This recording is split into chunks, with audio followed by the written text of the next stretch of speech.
Sa lahat. Wow! Yan. Ay din. Ay, di! Waandar na? Good morning guys. Meron tayong project ngayon. Itong Rosie na 125. So i-restore natin kasi hindi na umaandar. Medyo matagal na. Naka-stack doon sa gilid ng kalsada. Ayan. Dahil putol-putol na daw itong wire at kailangan na daw itong paganahin dahil gagamitin na nila pamalingki. Yan. So pinrestore sa atin at ngayon mga idol ay susubukan natin na paganahin ito. So kung mapansin nyo mga idol, wala na itong power dahil nga sa wala na yung kanyang wiring ay putol-putol na. Yan, pansin nyo. So hiwa-hiwalay na yan. So ang gagawin natin dyan mga idol ay bubuuhin natin yan at pagaganahin natin yan. At pagkatapos natin matanggal yung kanyang headlight, at ito yung tumambad sa atin mga idol. Ayan. So wala na. Putol-putol na ito mga idol. Kailangan na itong tanggalin. So lilinisin natin ito mga idol. Tatanggalin muna natin yung mga old socket. Papalitan natin mga bagong socket yan. Ayan. Tapos itong switch na to ay sira na yan. Hindi na nagpa-function yan. Papalitan din natin yan. Gagawin natin Honeywell switch yan. Pagkatapos yan mga idol ay tatanggalin na natin yung mga wire na nakasabit dyan. At ito na yung mangyayari dyan mga idol. Tinanggal na natin yung mga nakasabit dyan. Nakakonect dyan sa ating connection ng dashboard. So matitira na lang dyan ng mga wire na pupuntang indicator. Yan. Tapos ito yung ating harness. So papalitan natin yung mga wirings na naputol dyan. Papalitan natin ng bagong wire at maayos na yan mamaya mga idol. Alright? Alright.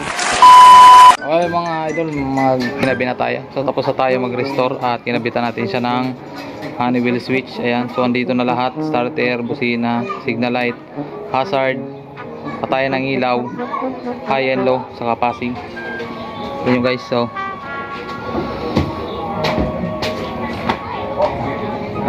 so na-restore na natin. Bali buo na yan. Pandarin muna natin. Sige, pandar mo kaya. So yan, mahina na battery. Kaya kick na lang. Yan.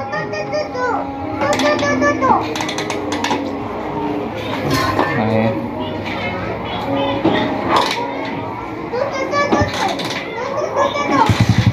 Yan. So mandar na siya. Ayan. Mandar na yan. High and low. Yan. Yan, high and low. Tapos may patayan. Kapatay. Tapos buhay. May hazard. May hazard dyan. Hazard dyan. Kabila. Yan. Tapos signal light syempre. Kabila yan. Medyo mahina na talaga yung battery. So nagkakarga naman yan. After 3 years mga idol, napagana natin itong motor na to na nakatambak lang dun sa garahe. Yan. So sobrang tuwa ng may-ari dahil may gagamitin na sila at gumagana na yung kanilang motor. Yan mga idol, so maraming salamat sa inyong panonood at maraming salamat sa mga nagpapagawa at nagtitiwala sa atin. At syempre maraming salamat din sa mga nagsishare ng ating video. So walang sawang sumusuporta sa ating channel. So maraming salamat sa inyo mga idol.